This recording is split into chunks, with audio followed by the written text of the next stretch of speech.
10 கண்ணுட்டி கொண்டு வந்துருக்காங்கங்கிறாங்க.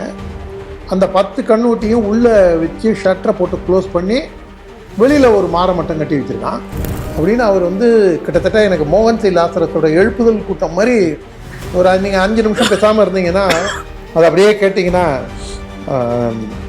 அவர் அந்த மோகன் சி லாசரஸ் மாதிரியே என்னை அழைத்து கொண்டு போனார்கள். அங்கே நான் அந்த விவிலியத்தில் சொல்லப்பட்ட வார்த்தைகளை நான் காதில் வாங்கி கொண்டே இருந்தேன். அந்த வார்த்தைகளெல்லாம் இப்பொழுது என் உள்ளே மனக்கண் முன்னே வந்து சென்று கொண்டிருக்கின்றது அப்படின்னு அவருடைய பேச்சுக்கள் எல்லாம். ஆனால் கண்ணை திறந்துட்டு பேசினார். ஒரே வித்தியாசம், அவ்வளோதான். மோகன் சி லாசரஸுக்கும் பத்திரிகைக்கு பேட்டி கொடுக்கும்போது பார்த்தேன், நான் பத்திரிகையில் பார்த்தேன். எம்ப்ளாய்மெண்ட் எக்ஸ்சேஞ்சே இந்த மாதிரி ஒன்று திறந்துட வேண்டியதாக இருக்கும் இருக்குன்னு எப்படி கோபால்ஜி மாதிரியே குதர்க்கமான ஒரு இதாக சொல்லியிருக்காரு. வரவேற்கத்தக்கது. ஏன்னா ஆனால் இதில் வந்து இது வந்து லாக்அப் டெத்து கிடையாது, இது கஸ்டோடியல் டெத்து கிடையாது, இது ஜுடிஷியல் கஸ்டடி. நீதிமன்ற காவலில் ஒருவன் இருக்கும் பொழுது இதை வந்து நீதிமன்றத்தையே அவமதித்த செயல். ஜட்ஜே டைரக்டாக இறங்கி அந்த காவலர்களை பிடிச்சி உள்ள வைன்னு சொல்லி ஜட்ஜி இந்த வேலையை செஞ்சிருக்காங்க. அங்கே டெல்லியில் ஒரு டாக்டர், மெட்ராஸில் போன வருஷம் ஜூலையில் ஒரு பிரச்சனை வந்தது பாருங்க. என்ன இது? ராயப்பேட்டாலா ப்ரொஃபஸர். அப்போ அங்கே வந்து படிக்கவான் படிக்காதவான் அதெல்லாம் கிடையாது. எல்லா பயல்களுக்குமே மூளைச்சலவை ஆகிட்டா எல்லாருமே மதவெறியோட தான் தெரியுறாங்களா? பெங்களூரில் ஐ டாக்டர்லாம் அரெஸ்ட் பண்ணாங்க. இது ஒரு எந்த அளவுக்கு ஒரு இது நம்ம சொல்லுவதற்கே ரொம்ப வருத்தமாக ஒரு இருக்குது. 80% இஸ்லாமியர்கள் அவன் வந்து அமைதியை விரும்பி வாழறான். சார் எங்களை ஜமாத்துலேருந்து விட்டுட்டா நாங்கள் நல்லபடியாக வாழ்வோம் சாருங்கிற லெவலில் அவன்லாம் யோசிக்கிறான். இதில் வந்து நீங்கள் இதை சிடியை தடை செய்யுங்க, இந்து முன்னிலை இவங்களெல்லாம் கைது செய்யுங்க, பாலகௌதமனை கைது செய்யுங்க அப்படின்னு சொல்லி பெரும் பிரச்சனையை கல்பி அப்போலேருந்து இப்போ வரைக்கும் அதுதான் அதே பேட்டர்ன் தான். நீங்கள் பார்த்தா அதில் வந்து இந்து முன்னணி அந்த கொண்டு வந்த ஆவணப்படத்தில் அந்த சிடியில் என்ன ரெக்கமெண்டேஷன் கொடுத்தோமோ கிட்டத்தட்ட அதை தான் வந்து இன்றைக்கி மத்திய அரசானது இம்ப்ளிமெண்ட் பண்ணுறதை நம்ம பார்க்குறோம்.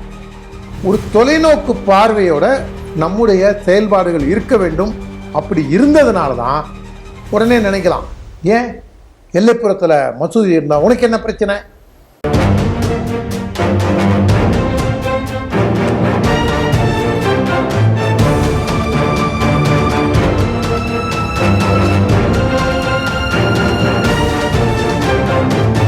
ஸ்ரீ டிவி நேயர்களுக்கு வணக்கம். இன்றைய செய்திகள் சிந்தனைகள் நிகழ்ச்சிக்கு உங்களை வரவேற்கிறோம். முதலில் இன்றைய முக்கிய செய்திகளை பார்ப்போம். கசாப்பு கடைக்கு கன்று குட்டிகள் எடுத்து சென்றதை தட்டி கேட்டவர் மீது வழக்கு போட அழுத்தம். கிறிஸ்தவ நிகழ்ச்சியில் அமைச்சர்கள் முதல்வரின் எச்சரிக்கை மீறப்படுகிறதா? பாஸ்டர்கள் மாநாட்டில் கலந்து கொள்ளும் சபாநாயகர். பாஜக நள்ளிரவு வரை சபரிவர்மன் உடலை வாங்க மறுத்து போராடியதால் அவரது மனைவிக்கு வேலை நியமன உத்தரவை வழங்கிய தாவேக அரசு. ஜெய்ஷ் முகமது பயங்கரவாத அமைப்போடு தொடர்புடைய 5 குற்றவாளிகளை கைது செய்த ஏடிஎஸ். இந்திய பாகிஸ்தான் எல்லையில் 50 கிலோமீட்டர் சுற்றளவில் உள்ள மசூதிகள் தர்காக்களுக்கு எதிரான நடவடிக்கை. ராஜஸ்தான் உயர்நீதிமன்றம் அனுமதி. இன்றைய செய்திகள் குறித்து தனது கருத்துக்களை நம்மிடையே பகிர்ந்து கொள்ள நமது அரங்கத்திற்கு திரு ஓமாம்புலியர் ஜெயராமன் அவர்கள் வந்திருக்கிறார். ஸ்ரீ டிவி நேயர்கள் சார்பாக அவரை வரவேற்கிறேன். வணக்கம். மதுரை உயர்நீதிமன்றம் ஜிஆர் சுவாமிநாதன் அவர்கள் இப்படி தான் சொன்னார், எல்லா இடத்துலையுமே மாடுகளை வெட்டுறது, குறிப்பாக பசு மாடுகளை பசுங்கன்றுகளில் வெட்டுறது குறித்து ஒரு வழிகாட்டு நெறிமுறை சொன்னார். ஏற்கனவே சம்பந்தமாக ஒரு வழிகாட்டு நெறிமுறை இருக்கிறது, அதை வந்து ஃபாலோ பண்ண போகுதா இந்த அரசு அப்படின்னு சொல்லி தலைமை செயலாளர் கூட கேட்டிருந்தாரு. இந்த வயது உடைய மாடுகள் தான் முதல்ல வெட்டணும், அதுவும் பசுமாடு இருந்தால் என்ன பண்ணணுங்கிற விஷயம்லாம் சொல்லியிருந்தார். கன்றுகளை வெட்டவே கூடாது அப்படின்னு சொல்லியிருந்தார். இதை எதிர்த்து மேல்முறையீடு உச்சநீதிமன்றம் வரைக்கும் போயிருக்காங்கிறது ஒரு பக்கம் இருந்தால் கூட, இப்பொழுது திருவொற்றியூரில் பார்த்திங்கன்னா இதே போல் அந்த பகுதி மக்கள் பாரத் இந்து முன்னணி அதை சேர்ந்த சிவாஜி அப்படிங்கிறவருக்கு ஃபோன் பண்ணி இங்கே வந்து நிறைய பேர் ஏதோ பசு மாடோட கண்ணுக்குட்டியெல்லாம் எடுத்துகிட்டு போகிறது மாதிரி இருக்குது, நீங்கள் வந்து பாருங்கள் அப்படின்னு இருக்காங்க. இந்துக்களுக்கு சாதாரணமாக அவங்க கேட்குறத விட அவங்களுக்காக வேறு யாராவது கேட்கணும் அப்படிங்கிற ஒரு சூழலில் அந்த மக்கள் இருக்கிறாங்க. பாவம், பயந்து போய் இருக்கிறாங்க. ஏன்னா அந்த கூட்டத்தை பார்த்து அவங்க பயந்துருக்காங்க. சரின்னு இவர் போய் 2 வீலரில் போய் என்னென்னு போய் பார்க்கும் பொழுது ஒரு சில இடங்களில் இந்த கன்றுக்குட்டிகள் எடுத்துகிட்டு போகிறது மாதிரி இருக்குது. அதை தட்டி கேட்கிறாரு. அவர் போலீஸில் முதல்ல புகார் கொடுக்குறாரு. போலீஸில் புகார் கொடுக்கறதுக்கு முன்னாடி அவரை சுற்றி வளைக்கிறாங்க, அவரை அடிக்கிறாங்க. உண்மையிலே போலீஸ்காரர்கள் அவர்கள் அடி வாங்கி கொண்டு அந்த சிவாஜியை காப்பாற்றுறாங்க. ஆனால் இப்போ என்னன்னா, கசாப்பு கடையே நடத்தக்கூடாது, இஸ்லாமியர்கள் இந்த தொழிலே இங்கே பண்ணக்கூடாது அப்படிங்கிறது மாதிரி சிவாஜி பிரச்சாரத்தை பண்ணுறாரு. அவர் வேணும்னே பிரச்சனைக்கு தூண்டுறாரு அப்படின்னு சொல்லி அடி கொடுத்தவர்கள் இப்பொழுது அவர் மீது புகார் கொடுத்து அவரை கைது செய்யணுங்கிற ஒரு அழுத்தம் கொடுக்கப்படுகிறதாக செய்திகள் இருக்குது. ஆனால் இதை பற்றி தவறான செய்திகளை சன் நியூஸ் போன்ற செய்தி சேனலில் வந்ததாகவும் சொல்லப்படுகிறது. நீங்கள் எப்படி பார்க்குறீங்க? ஒருவேளை இஸ்லாமியர்கள் இந்த இறைச்சி தொழிலை செய்யக்கூடாது அப்படின்னு அவர் போராடுறாருன்னா அது சரியோங்கிற நிலைமையில கொண்டு போய் யோசிக்கிற நிலைமையில கொண்டு போய் விடுவதும் இதே அடிப்படைவாத இஸ்லாமியர்கள் தான். நான் அந்த வீடியோ முழுசாக பார்த்தேன். அந்த வீடியோவில் அவருக்கு தகவல் கிடைக்குது. தகவல் கிடைச்சி போலீஸை அழைச்சிட்டு போய் பார்க்குறாரு. 10 கண்ணூட்டி கொண்டு வந்துருக்காங்கங்கிறாங்க. அந்த 10 கண்ணூட்டியும் உள்ளே வச்சு ஷட்டரை போட்டு க்ளோஸ் பண்ணி வெளியில் ஒரு மாரை மட்டும் கட்டி வச்சுருக்கான். இல்லை உள்ள கண்ணூட்டி இருக்குது அப்படிங்கிறாரு. அந்த ஆள் பேர் அலின்னு பேர். பக்கத்துலேயே அன்புன்னு இன்னொருத்தரும் மாமிச கடை இறைச்சி கடை வச்சுருக்காருன்னு நினைக்கிறேன். இவனுங்க எப்படிலாம் கோத்து விட்றானுங்க பாருங்க. இந்த அலி என்ன பண்ணுறான், ஜமாத்துக்கும் அடிப்படைவாத பயலுக்கும் ஃபோன் பண்ண உடனே அவர் ஒரு இண்டிவிஜுவல், அவர் மீது புகார் சொன்னா அவர் ஒரு கூட்டத்தை கூப்பிடுகிறார். அவர் தப்பா ரைட்டா அப்படின்னு தீக்கிறதுக்கு முன்னாடி உடனே அவர் என்ன பண்றாரு, மைட் இஸ் ரைட், கும்பல் கலாச்சாரம் இருந்தா சரியாயிடும், இன்னும் கண்ணூட்டியை வெட்டக்கூடாதுன்னு சட்டம் இருந்தா கூட, இந்தந்த இடத்துலலாம் நீ வெட்டணும், இந்தந்த இடத்துலலாம் வெட்டக்கூடாதுன்னு சட்டம் இருந்தா கூட அதெல்லாம் என்னுடைய ஜுஜுபி அப்படின்னு சொல்லி மயிருக்கு சமம் அப்படின்னு சொல்லி இவங்கெல்லாம் என்ன பண்றாங்க, அந்த கண்ணூட்டியை வெளியில் காமிக்காமல் அந்த மாடை காமிச்சு இது பண்ணுறாங்க. இல்லைங்க உள்ளே வச்சுருக்காருன்னு. நாமா வச்சுருக்கேன், என்ன பண்ணோன்ற. ஏன்னா ஆளுங்க வராங்க, ஜமாத் ஆளுங்க வராங்க, லோக்கலில் இருக்கக்கூடிய ரவுடி பயலுங்க வரானுங்க. அவனுக்கு கஞ்சா விற்கிறானா, போதை விற்கிறானா, அவனுக்கும் ஜகுபர் சாதிக்கா, அந்த ஜாஃபர் சாதிக், ஆடுபுர் ஷாமீர், அவனுங்களோட ஏதாவது வியாபாரம் பண்ணுறானா. நம்மூர் பக்கத்துலாம் பார்த்தீங்கன்னா இப்போ தான் ஒரு 15-20 வருஷமாக மாறி இருக்காங்க. நீங்கள் துபாயில் என்னங்க பண்ணீங்க, சிங்கப்பூரில் என்ன பண்ணீங்க, நான் வேலை பார்த்தேன்னு சொன்னேன், சாமர்த்தியம் பண்ணேம்மா. இந்த பழைய ஆளுங்களை நீங்கள் இப்பவும் சாமர்த்தியம் பண்ணிட்டு வந்தேன், நான் சிங்கப்பூர் போனேங்க, மலேசியா போனேங்க, சாமர்த்தியம் பண்ணிட்டு வந்தேன். சாமர்த்தியம் பண்ணிட்டு வந்தேன்னா அது ஏமாத்துறதுன்னு அர்த்தம். அந்த ஒருவேளை அந்த மாதிரி சாமர்த்தியம் டபுளிங் என்னென்ன கன்றாவி உண்டோ, நம்பர் 2 தொழில் என்னென்ன உண்டோ அதெல்லாம் நாளைக்கும் டெல்டா பகுதியில் ஒரு 50+ இருக்கிறவங்கள்ட்ட நீங்கள் கேட்டிங்கன்னா, பாய்மார்கள்ட்டே கேட்டால் கூட சாமர்த்தியம் பண்ணிட்டு வந்தேன்னு சொல்கிறவனை நீங்கள் கேட்கலாம். நண்பர்கள்ட்ட நமக்கு உரிமையோடு கேட்கலாம். அப்படி யாராவது இப்போ இருக்காங்களான்னு தெரியல. உரிமையோட கேள்வி கேட்டால் அதை மத அடிப்படையில் கொண்டு போகாத அந்த மாதிரி பயலுவை என்னென்ன கும்பல் இருக்கான்னு தெரியாது. ஏன்னா இவனுக்கு வந்த உடனேயே ஒரு தனி மனிதன், அந்த சிவாஜிங்கிற ஒரு தனி மனிதர், அவர் கூட 2-3 பேர் வராங்க. அந்த 2 வீலரில் ஒரு வக்கீல் ஸ்டிக்கர் ஒட்டியிருக்கு. இப்போ எனக்கு என்ன புரியலன்னா, வக்கீல்கள்லாம் திரண்டு நீ வக்கீல் அடிச்சிட்ட, நாங்கள் கோர்ட்டை புறக்கணிக்கிறோம் அப்படின்னு இந்த பிரச்சனை ஒரு 2 நாள் ஓடிச்சுன்னா எனக்கு இதை நீங்கள் எது சொல்கிறப்ப வக்கீல் எப்படி வருவாங்கன்னு தெரியல. ஆனால் வந்தாங்க ஆரம்பத்தில். ஏன்னா ஒருத்தர் முறைச்சு பார்த்ததுனால அடித்தார் தெரியுமா, அவரும் வக்கீல் தானே, அவர் முறைச்சு பார்த்ததுனால அடித்தாங்கன்னு கூட ஒரு தலைவர் சொன்னார். அதான் இவர் ஓலா யூபர் வாயர், நான் வழக்கறிஞர்கள் அதுக்கு கூட ஓலா யூபர் வாயர் திருமாவளவன் நேற்று கூட போராட்டம் பண்ண வழக்கறிஞர் சங்கம் இப்போ இதுக்கு என்ன பண்ண போகுதுன்னு பார்க்கணும். குறைஞ்சபட்சம் இதை ஒரு கண்டிக்கணும். போலீஸுக்கு நேரையே வக்கீலையும் தாக்குறாங்க, போலீஸுக்கும் அடி உழுது தடுக்க போன அந்த வீடியோலாம் இவங்க எடுத்துடுறாங்க. இதை வீடியோ எடுக்கிறாங்க. இவர் கூட போன சிவாஜி கூட போன ஆட்கள் இந்த கேமராவை அந்த அலி தட்டி விடுறாரு. தட்டி விட்டதுக்கு அப்புறமும் வேற ஒருத்தர் ஒரு இது எடுக்கிறாரு. அங்கே இருந்த ஒரு சராசரி மனிதர் இந்த பிரச்சனைன்னு தெரிஞ்சு வந்த உடனே அவர்கிட்ட இருந்து போலீஸ் அந்த ஃபோனை பிடுங்க போதும் அதுக்குள்ளே இவர் இதை அனுப்பிச்சிடுறாரு. காவல்துறை இந்த வீடியோவெல்லாம் கொடுக்க மறுக்குது. ஆனால் காவல்துறையை ஃபில்டர் பண்ணி சன் டிவிக்கு நியூஸ் கொடுத்ததா சொல்கிறாங்க. ஏன்னா நம்ம இன்னைக்கு சோசியல் மீடியாவில் பாரத் இந்து முன்னணி நம்ம அவங்க அந்த போலீஸ்காரங்களும் ஒரு தியாகசீலராக இருக்காங்க. எங்களை அடித்ததை கூட பரவாயில்ல காட்ட வேண்டாம், நாளைக்கு கோயம்புத்தூர் செல்வராஜ் மாதிரி இதே காவலர்களுக்கு நிலைமை வரும்போது நாம தான் களத்துல போய் நிற்போம்.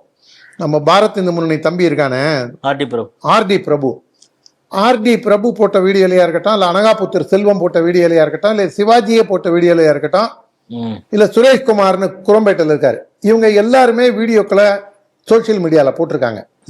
அதுல எல்லாம் கும்பல் கும்பலா வந்து இந்த வெள்ளிக்கிழமை வெறியர்கள் வந்து நீ ஏன்டா அங்க போன. இப்ப நாம என்ன பண்ணோம், அடுத்தது பக்கத்துல அன்புன்னு கடை வச்சிருக்காரு, நாம வம்படியா அந்த கடையை வாங்கி அந்த கடையில நம்ம பண்ணி வெட்டுறோம்னு வச்சுங்க, அப்ப என்ன பண்ணுவாங்க? தொழில் பண்ணிட முடியுமா நீங்க? இல்ல நான் என்ன கேட்கிறேன், ஏன் கடைடா, என் தட்டு என் உணவு, அது நீங்க வேணும்னே பண்றீங்கன்னு அர்த்தம். அப்ப நீ பண்றது 10 கண்ணூட்டியை வந்து சட்டத்துக்கு புறம்பா பண்றது. அப்ப நானும் ஒரு இது பண்ணி பன்னிகளை கொண்டு வந்து, இப்ப அறந்தாங்கியில ஒரு பிரச்சனை நடந்தது. காட்டுநாயக்கர் சமூகம் வந்து பன்றிகளை பலி கொடுக்கும் போது இந்த இஸ்லாமிய அவங்க கோயில்ல, அவனுடைய கோவில்ல, நம்ம தரப்பு கோவில்ல நாம வந்து பன்றிய பலியிட போறோங்க போது இவன் பாஞ்சு வந்து என்ன சொல்றான், உன்னுடைய வழிபாட்டு முறை அப்படியா, இவன் வந்தேரி, இவன் வாளுக்கும் இதுக்கும் மதமாறின பயலுவ, இவனுங்க வந்து எவ்வளவு தூரம் பிரச்சனைகளா இருந்தாலும் இன்னி வரைக்கும் அவனுடைய சுயத்தை இழக்காம இருக்கக்கூடிய அந்த காட்டு நாயக்கர் சமுதாயம் நான் பன்றிகளை பலி கொடுக்க போறேன் அப்படின்னா அவன் பல 100 வருஷமா அந்த ஊர்ல பண்றதை இவனுக்கு போய் தடுக்கிறானுங்க. அதுக்கு காவல்துறை பஞ்சாயத்து கூட்டுது. இப்ப இதே மாதிரி நாளைக்கு இந்த அன்பு கடைக்கு வராதுன்னு என்ன நிச்சயம். அதுல இன்னொன்னு என்னன்னா, சன் டிவியில ஒரு அம்மா பேட்டி கொடுக்குறாங்க சன் நியூஸ்ல, நாங்க தாயா பிள்ளையா பழகினோம், மாமன் மச்சானா பழகினோம். ஒரு 20 வருஷம் முன்னாடி கேரளாவில் ஒரு கலவரம் நடந்தது. பக்கத்து வீட்டில் இருக்கக்கூடிய ஒரு இந்து பெண்ணை வந்து அக்கா அக்கான்னு கூப்பிட்டுட்டு இருந்தான் ஒரு பாய் தம்பி. அந்த ஒரு 15-16 பேர் அந்த கலவரத்தில் 2005-06 அந்த கலவரம் நடந்தது. அவன் முதல் வேலையா கற்பழிச்சது அந்த அக்காவை தான். டேய் நேற்று வரைக்கும் இப்ப காலையில கூட அக்கான்னு கூப்பிட்டியாரா, அதெல்லாம் காஷ்மீர் ஃபைல்ஸ் மாதிரி இருக்கு. இல்ல இது கேரளாலே நடந்த சம்பவம். அது 1980 நான் சொல்றது 2000க்கு அப்புறம் கேரளால நடந்த சம்பவம். இது வந்து நம்ம அதே மாதிரிதான் நடத்துப்பான். அந்த மாதிரி இவங்களுக்கு நாளைக்கு இந்த அன்புக்கு வந்து கோயம்புத்தூர் செல்வராஜ் மாதிரியோ காட்டு நாயக்கர் மாதிரியோ அப்படி ஒரு பிரச்சனை வராதுங்கிறது நினைச்சு அந்த அம்மா வந்து, நாங்கெல்லாம் யார் தெரியுமா, தேவையில்லாமல் இந்த சங்கிகள் பிரச்சனை கிளப்புகிற வீரபாண்டிய கட்டபொம்மன் டைலாக் எல்லாம் அந்த அம்மா அப்படியே உணர்ச்சி வசப்பட்டு பேசுது. பக்கத்துல கருப்பு புடவை கட்டிட்டு இன்னொரு அம்மா வந்து அக்கா வந்து பயங்கரமா அவங்க ஃபுல் பெர்ஃபார்மன்ஸ் அவங்களோடது. அதாவது அப்படின்னா பாராட்ட வேண்டியதாக இருக்குது. என்னன்னா பிரச்சனை வரும் பொழுது சப்போர்ட்டுக்கு கரெக்டா அவங்க ஜமாத்தை கூப்பிட்டுறாங்க. இது மாதிரி முட்டு கொடுக்கறதுக்கு திராவிட குரூப்புகள், கம்யூனிஸ்ட், திராவிடியால் கும்பல் எல்லாம் செட்டப்போட வச்சிருக்காங்க. அவங்க வந்து எல்லாமே வந்து எலும்பு துண்டு போட்டு வச்சிருக்காங்க. ஆனா இதையும் தாண்டி காட்டு நாயக்கர் சமுதாயம் எப்படி அவங்களுடைய வழிபாட்டு முறையை விட்டு கொடுக்காம இன்னி வரைக்கும் அறந்தாங்கில நடத்துறாங்க. காவலர் செல்வராஜுக்கு அப்புறம் கோயம்புத்தூர்ல சராசரி இஸ்லாமியர்களுடைய வாழ்வாதாரம் எந்த அளவுக்கு இருக்கு, அதே மாதிரி ஒரு சராசரி இஸ்லாமியர் போய் ஒரு வீடு கேட்டா எந்த அளவுக்கு மக்கள் மத்தியில ஒரு பீதி இருக்கு. நீங்க சொல்ல இப்ப பிபிசியில ஒரு கட்டுரை வந்திருக்கு, இப்பொழுதும் ஒரு குற்ற உணர்வோடையே பிறக்கும் குழந்தைகள் அப்படின்னு சொல்லி கோயம்புத்தூர் பகுதியில் ஒரு பகுதியில் அதை வந்து அந்த ஒரு குற்ற அந்த எண்ணத்தோட சஸ்பீஷியனாவே பார்க்கக்கூடிய அந்த அளவுக்கு குற்ற உணர்வோட இருக்காது. மக்கள் அப்படி பார்க்கறாங்க, மக்கள் பார்ப்பாங்க. குற்ற உணர்வுனா ஏதாவது மனசாட்சி உள்ளவங்களுக்கு தான் குற்ற உணர்வு இருக்கும். அப்படி பிறக்கிற குழந்தைங்களுக்கு எல்லாம் இருக்கிற மாதிரி நம்ம என்ன சைக்காலஜிஸ்டா இல்ல தேவதூதனா நம்ம அதெல்லாம் அப்படின்னு கட்டுரை எழுதியிருக்காங்க. நம்ம டெல்டா பாபநாசம் பகுதியில ஒரு அம்மையார், பாரதிய ஜனதாக்கு ஒரு இஸ்லாமிய அம்மையார் வந்தாங்க. அவங்க வீட்டுக்காரருக்கு வேலை வேணும்னு சொன்ன போது அந்த இஸ்லாமியர் சகோதரனுக்காக நான் ஒரு குறைஞ்சது 10-15 பேர்கிட்ட பேசியிருப்பேன். அந்த 10-15 பேர் மட்டும் இல்லாமல் சுற்றி இருந்தவங்களும் சராசரி இந்துக்கள், அவங்க சங்கிலாம் எதுவும் கிடையாது. உனக்கு ஏன் வேண்டாத வேலை? நான் சொன்னா அவன் நம்ம சகோதரனுங்க, அதாவது நாம கூட இறங்கி போய் இதை மாற்றுவதற்கான வேலையை செஞ்சா கூட சங்கிகள் இறங்கினாலும் சமுதாயமும் சரி. இந்த வெள்ளிக்கிழமை வெறியர் கும்பல் இந்த பேட்டர்னே ஒரு அருவருப்பா இருக்கு. அவன் வந்து தாடி வச்சுக்கிட்டு நல்லா பக்கா துளுக்க காஸ்டியூம்ல தான் இருக்கான். அந்த திருவொற்றியூர்ல வந்து அவன் வந்து பஞ்சாயத்து பண்றான். பஞ்சாயத்து பண்ணும்போது ஒதுக்குற மாதிரி ஒதுக்குறான், வண்டியை நிறுத்துறான். சின்ன பசங்க அடிக்க வரப்ப அதை அப்படியே என்ஜாய் அது வந்து அதான் அவனை அப்பா நான் உன்னை பாதுகாக்கிறேங்கிற முறையில பிடிச்சிக்க வேண்டியது பிடிச்சா அடிப்பான்ல, இந்த வேலையெல்லாம் செய்யறான், பக்குவம் இல்லாம செய்யறான். இப்ப நாமளே நாளைக்கு ஒரு கலவரம் வருதுங்கும் போது நம்ம அப்படிலாம் செஞ்சா எவ்வளவு ஊரே நம்மளை காரி துப்பும். நம்ம அதெல்லாம் வந்து மனசாட்சியோட நம்ம யோசிக்கிறோம். ஆனா அந்த துளுக்க அட்டையர்ல இருக்கிறவங்க வந்து கொஞ்சம் கூட வெக்கமே படாம இந்த பிரச்சனையை மேலும் ஊர்தி பெருசாக்கிறதுக்கு தான் பாக்குறானே தவிர அங்க இருக்கக்கூடியவங்கள ஒழுங்கா வழி நடத்தணும். அப்பா இது வந்து ஒரு வியாபாரத்துல தனிநபர் பிரச்சனை, இதுக்கு நீங்கள்லாம் ஏன்பா வரீங்க அப்படிங்கிற ஒரு சிந்தனையே இல்லாம அவங்கள அடிப்படைவாதத்தை நோக்கி இழுத்து கொண்டு போறாங்க. சன் டிவியும் அவங்க வந்து அவங்க என்ன நினைச்சிட்டு செய்யறாங்க, நான் இப்படிலாம் பண்ணா அந்த பாய்மாருங்க ஓட்டு வந்துரும்ட்டு விஜய்கிட்டேருந்து திருப்பிடலாம் இல்ல. இன்னும் நீ 50 வருஷம் டக்கர் அடிச்சா கூட காங்கிரஸ் ஒன்ட்டு போயிட்டான். காங்கிரஸுக்கு தான் வந்து முஸ்லீமோட ஓட்டுகள் கொத்து கொத்தா போய் விழுது. ரெண்டாவது வந்து விஜயும் பிரிச்சுட்டு போயிட்டான். இப்போ விழுறதுல உழக்கில் கிழக்குமே இருக்குங்கிற கதையா உனக்கு 10% விழுமா 20% விழுமா, அதிமுக எப்படி இஸ்லாமியர்கள் ஓட்டு விழுதோ அந்த மாதிரி தான் நம்ம திமுகவுக்கும் விழப்போகுது. இதை புரிஞ்சுதான் ஒரு ஆள் வந்து நல்லா மழிச்சுக்கிட்டு ஒரு 70 வயசு திராவிடி ஆள் பேசினது இருக்கும் பாருங்க. இந்த IUMLங்கிற கட்சியை பாகிஸ்தான் கட்சி இந்தியாவில் ஏண்டா இன்னும் தடை செய்யல, நீங்க எங்கள்கிட்ட சம்பளம் வாங்கி திங்கிறோம் தானடா, நீங்கள்லாம் பாகிஸ்தானுக்கு ஏண்டா போகல. அது நம்ம ட்விட்டர் பக்கத்துலையும் பதிவு பண்ணியிருக்கேன், நம்ம ஏற்கனவே இங்கேயும் பேசியிருக்கோம். அந்த அளவுக்கு திமுகவும் உங்களை எதிர்த்து இஸ்லாமியர்களுக்கும் திமுகவுக்குமே பிரச்சனை வரக்கூடிய இடத்துல இருக்கு. அனிதா ராதாகிருஷ்ணன் என்ன சொல்றாரு, என் பேர் ஜோசப் அனிதா ராதாகிருஷ்ணன் இல்லை அப்படின்னு அந்த ஆள் வருத்தப்படுறான். அவன் ஸ்லோவா அவனுக்கு எண்ண ஓட்டத்தை புரிஞ்சிட்டு செயல்பட்டு அதே அனிதா ராதாகிருஷ்ணன் வந்து 10,000 பேரை திரட்டி நான் போராட்டம் நடத்த போறேன்றான்.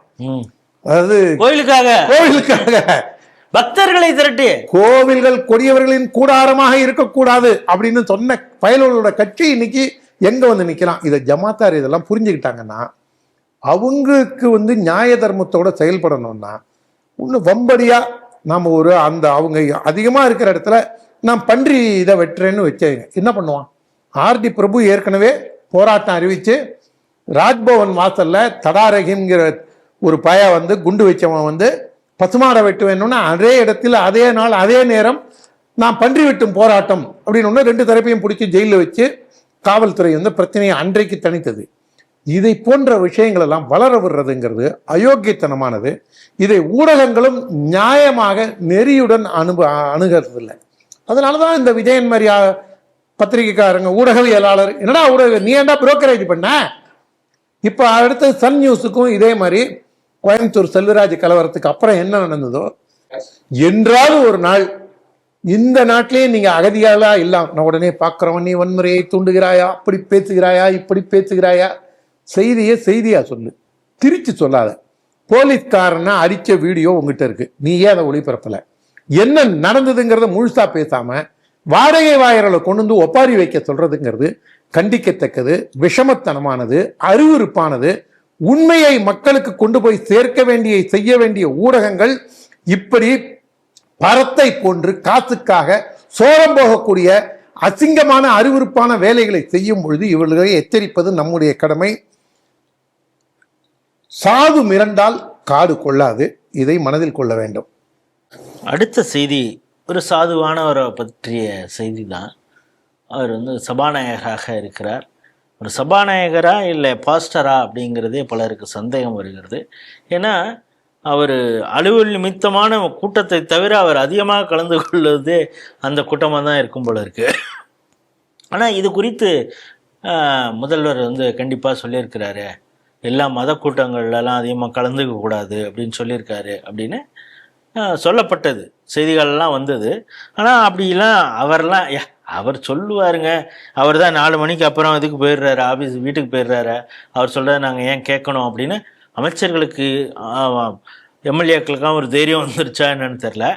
இப்போ ஆகஸ்ட் 5ஆம் தேதி பாஸ்டர்கள் மாநாடா, அதில் மீண்டும் இந்த சபாநாயகர் கலந்து கொள்ள இருக்கிறார். அதுக்கப்புறம் பார்த்திங்கன்னா இப்போது ஒரு பட்டமளிப்பு விழா நடந்திருக்குது. அந்த பட்டமளிப்பு விழாவில் ஒரு ஜட்ஜு அவரே வந்து கிறிஸ்துவர்கள் சம்பந்தமான உதாரணத்தை சொல்லி தான், வாட்டிகன் எல்லாம் சொல்லி தான் சொர்க்கத்துக்கு எப்படி போகிறது, ஒரு அட்வொகேட் எவ்வளோ நேர்மையாக இருந்தால் சொர்க்கத்துக்கு போகலாம் அப்படிங்கிற கதையெல்லாம் சொல்லியிருக்காரு. உங்களுக்கு இப்போ தமிழ்நாடோட சுச்சுவேஷன் எப்படி தெரியுது? அந்த ஜட்ஜு இப்படிலாம் சொன்னோன்னா இந்த பகுத்தறிவு புது அறிவு இதெல்லாம் சொல்லக்கூடிய அந்த திராவிடியால் வழக்கம் போல் சாய்ஸில் சைலண்ட் மோடுக்கு போயிட்டாங்கன்னு நினைக்கிறேன். இதை நீங்கள் கொஞ்சம் மாற்றி யோசிச்சு பாருங்களேன். இப்போ அறநிலைத்துறை அமைச்சர் ரமேஷ் தினசரி காலையில் ஒரு சட்டமன்றத்தில் நடவடிக்கைகள் ஆரம்பிக்கும் போது தென்னாடுடைய சிவனையை போற்றி எந்நாட்டவர்க்கும் இறைவா போற்றி அப்படின்னு சொல்லிட்டு அப்புறம் திருத்தணியில் வந்துதித்த அப்படின்னு சொல்லி இதெல்லாம் இந்த மாதிரி முருகரை அப்புறம் பற்றி அவர் சார்ந்த செக்ட் திவ்ய பிரபந்தம்லாம் பாடி அதெல்லாம் சொல்லி அதெல்லாம் பாடி அதெல்லாம் அவர் செய்ய மாட்டாரு. அவர் தான் கி வீரமணிக்கே பெரியார் புக்கை கொடுத்து சந்தோஷம். ஒரு பேச்சுக்கு சொல்றேன், இப்படி பண்ணினா இத்தனை நேரம் தமிழகம் எப்படி இருக்கும்? நீங்க கொஞ்சம் அப்படி லேசா மாத்தி சொன்னுச்சு. அவர் அமைச்சருக்கு கொடுத்ததே தான் கத்துனாங்களே. அவருக்கு ஏன்டா அதை கொடுக்குறான், அவன் பாப்பார பைய அப்படிங்கிற லெவல்ல இவங்களுடைய பேச்சுக்கள் இருக்கு. அது அவருக்கு போய் சேர்ந்துதா இல்லையாங்கிறது தெரியல. அது அவருடைய பிரச்சனை. அதை பற்றி அவர் என்ன சிந்திக்கிறாரு, எப்படி சிந்திக்கிறாருங்கிறது நம்ம வேலை கிடையாது. அவர் கொடுக்கப்பட்ட வேலையை ஒழுங்காக செய்கிறானா, செய்யலைன்னா விமர்சனத்துக்கு நம்ம இது பண்ணோம். ஆனால் இந்த ஜேசிடி பிரபாகரன் ஒரு சபாநாயகராக பதவி ஏற்கும் போதே செக்ரட்டேரியட்டுக்குள்ளே இருக்கக்கூடிய அந்த எங்கள் அப்பா அம்மா எங்களை சின்ன வயசில் அங்கே அழைச்சிட்டு போவாங்க. அந்த தேவதூதன் அதுக்கு அந்த கதையெல்லாம் சொல்லுவாங்க. அப்படின்னு அவர் கிட்டத்தட்ட எனக்கு மோகன் சி லாசரஸோட எழுப்புதல் கூட்டம் மாதிரி ஒரு நீங்கள் 5 நிமிஷம் பேசாமல் இருந்தீங்கன்னா அது அப்படியே கேட்டிங்கன்னா அவர் அந்த மோகன் சி லாசரஸ் மாதிரியே என்னை அழைத்து கொண்டு போனார்கள். அங்கே நான் அந்த விவிலியத்தில் சொல்லப்பட்ட வார்த்தைகளை நான் காதில் வாங்கி கொண்டே இருந்தேன். அந்த வார்த்தைகள் எல்லாம் இப்பொழுது என் உள்ளே மனக்கண் முன்னே சென்று கொண்டிருக்கின்றது அப்படின்னு அவருடைய பேச்சுக்கள் எல்லாம். ஆனால் கண்ணை திறந்துட்டு பேசினார். ஒரே வித்தியாசம், அவ்வளவுதான் மோகன் சி லாசரஸுக்கு அவ்வளோ. இது அவருடைய மத அடிப்படையில் போய் நீங்கள் உரிமையில தடையிடலாமா, நீங்கள் இப்படிலாம் செய்யறது நியாயமா அப்படின்னா, ஒருத்தர் திண்டிவனம் எம்எல்ஏவா இருக்காரு, அவர் பேர் என்ன, இப்ப அமைச்சரா கூட வன்னி அரசு.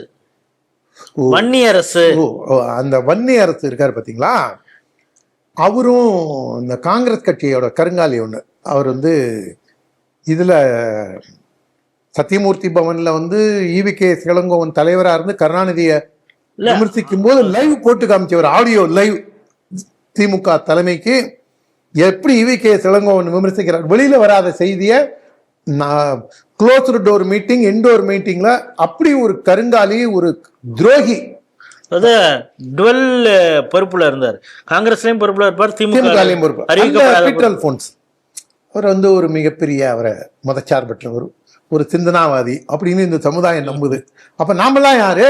நம்மலாம் சாக்ரட்டிஸ் அரிஸ்டாட்டிலுக்கு மேலானவங்க. நம்ம பெர்னாட்ஷாவோட நம்ம கொண்டாடப்பட வேண்டியவர்கள். ஏன்னா இந்த பீட்டர் அல்போன்ஸ் எல்லாமே ஒரு சிந்தனாவாதின்னா நாம யாரப்ப?